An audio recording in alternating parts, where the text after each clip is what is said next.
Hello. Today's presentation is about working effectively with interpreters.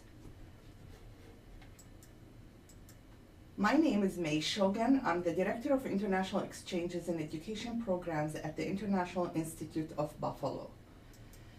First, I would like to start by talking about interpreting versus translating. People use those terms interchangeably, but each one means something different.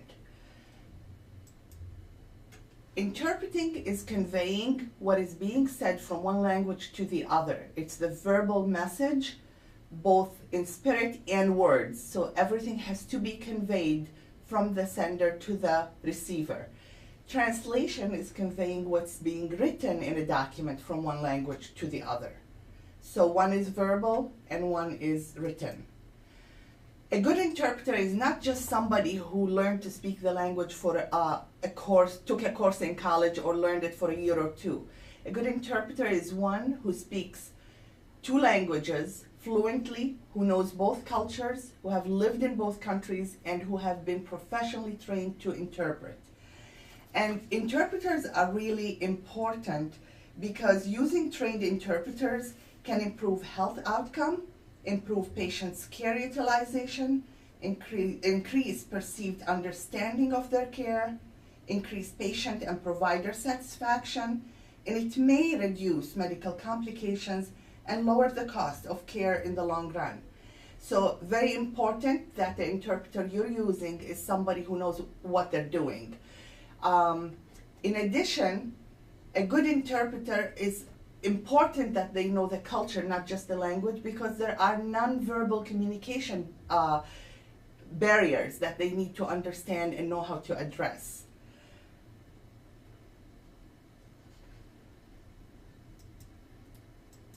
Now, there are several modes of interpreting. There's consecutive interpreting, which means after you finish talking, the interpreter starts to talk. Simultaneous interpreting, which means they talk at the same time while you're talking, and the interpreter may lag for a few seconds behind you, but it looks like they're reading your lips basically, because they're going almost at the same speed. Sight interpreting is converting a written message into an oral message in another language. Now, there are different ways of using an interpreter, either in person or over the phone. In person is much better for longer interpreting sessions. If it's a visit at a clinic, if you're moving around in the clinic or the hospital, it's better to have a person there because it's more practical. They can go around with you rather than be glued to a phone that's sitting on a desk. Also, it might help with building trust with the patient because the patient then looks at the interpreter. They can determine if they know them or not, if they feel comfortable talking to them. And then the interpreter is able to see the body language, which they will not be able to through the phone. One thing, many people use family members or children to interpret, and that is something that is a big no-no. Children are not at the level they need to be to interpret complicated concepts. Sometimes the family may not want the children to know about what's going on. Many reasons, they're not trained. So, and family members, the same thing. The patient might not want them to know everything. So it's very important to get somebody who's well-trained, who's professional, and try and match the gender at the same time. An interpreter's role is first a conduit. They're a conduit, repeating everything in the target language without changing, omitting, or summarizing things. And a good interpreter who's well-trained will interpret in the first person because they're echoing what's being said. They're not saying he said, she said. They're acting the role of the person who's speaking. They can also be cultural brokers to explain cultural things when you're not able to get the explanation from the patient, or if there's something vague, or if the person is telling you something sad and they're smiling, the interpreter can explain that, because in some cultures, it's rude to show that you're going through a hard time. It's not, you shouldn't really show your emotions. So those cues, those things an interpreter will be able to explain better as a cultural broker. Also, if there's a problem that the interpreter is feeling, or something is going wrong where the interpreter feels that the patient is not getting what's going on, they can alert the physician and probe them to ask more questions to resolve that issue. Another example, if a doctor is seeing a patient who's going back to her little village in another country, and tells her, okay, you can go back, but we want to make sure that you have a clinic that can continue with the treatment. Do you know if you have well-equipped clinics in your village? And she answers yes. The interpreter knows that it's not accurate. They can alert the doctor that there might be a problem. You might need to explain exactly what the expectations are to make sure that the patient fully understands and responds accordingly. Now, interpreters can be a cultural broker, but they can never be advocates. They have to remain neutral, respect confidentiality, and never express their opinion on what's being said. So do not ask the interpreter anything that you would not include the patient in. Like, what do you think? What's going on? Do you think he's telling me the truth? All those things you shouldn't really discuss with the interpreter. Whatever you say, the patient has the right to hear, and vice versa.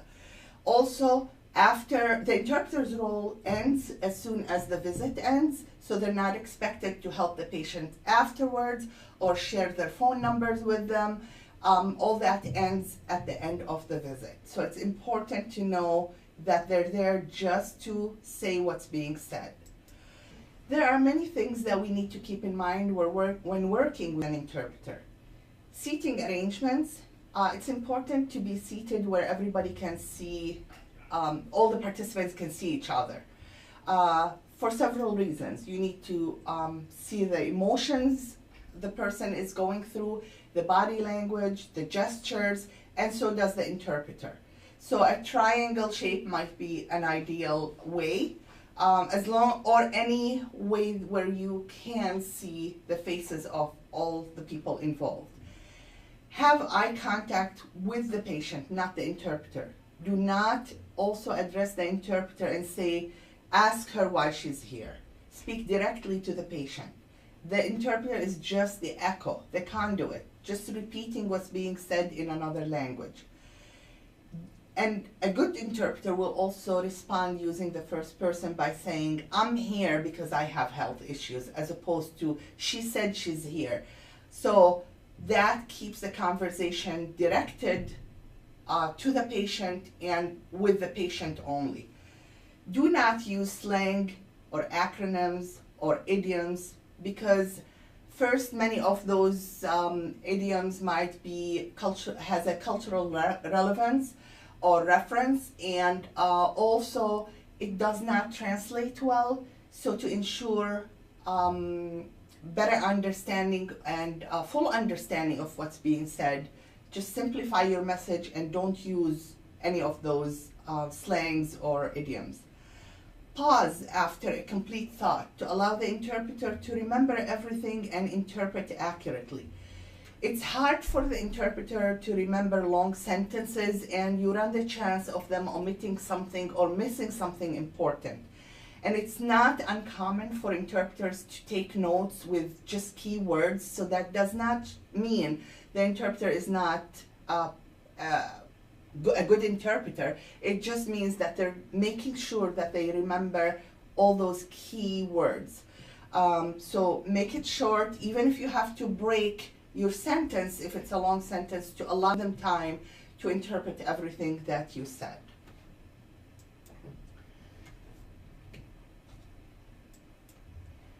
There are other things in addition to the communication, verbal communication, that are important to pay attention to, which is nonverbal communication barriers. When you talk to someone, you expect them to look you in the eye. And if they don't, usually you interpret that as being rude or hiding something or avoiding to answer the question, when it could be just respect in that culture. So nodding does not necessarily mean yes. It might mean I'm listening to you out of respect, but I have no clue what you're saying.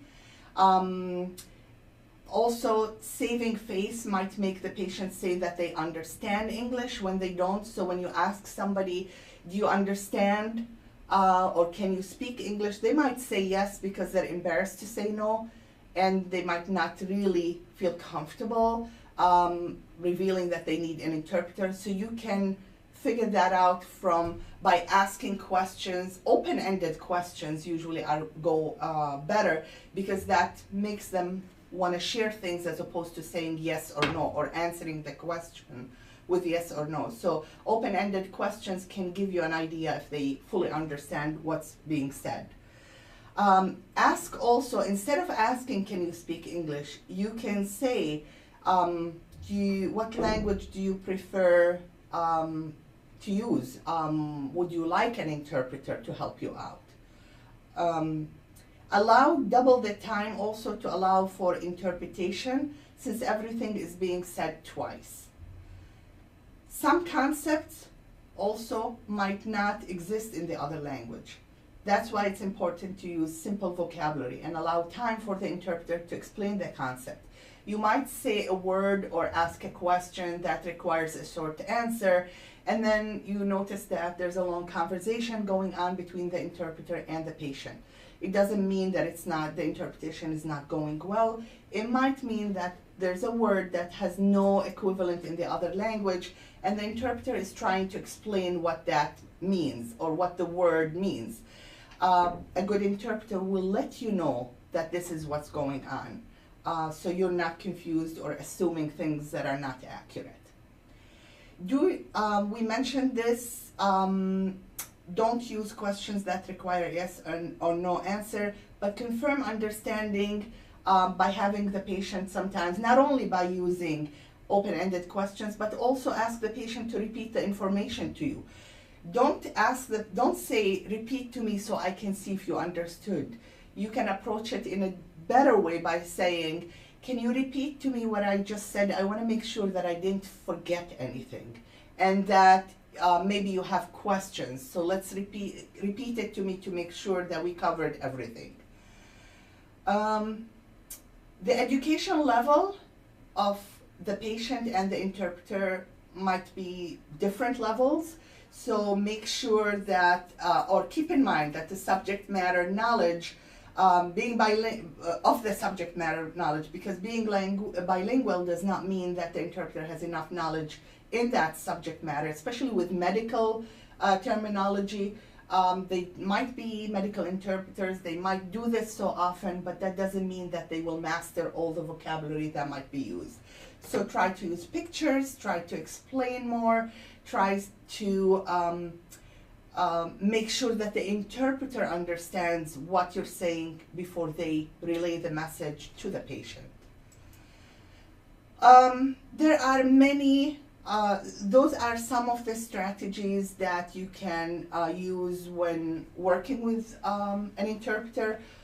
I mentioned earlier the gender, which I want to add here. Try to match the gender. Some languages are really hard to find interpreters who are, if you're seeing a female patient who speaks that language and is a female, especially with the influx of refugees who come from different countries, and there's a new language every time that's being presented as a challenge because the person can't speak English, and then you have limited number of interpreters who speak that language.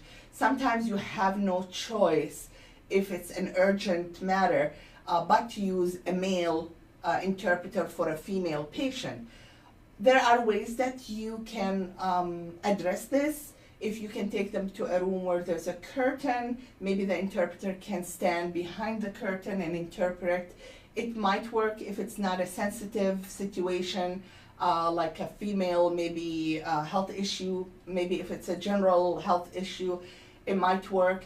And also, it's important, regardless of what solution you find, to check the comfort level of the patient.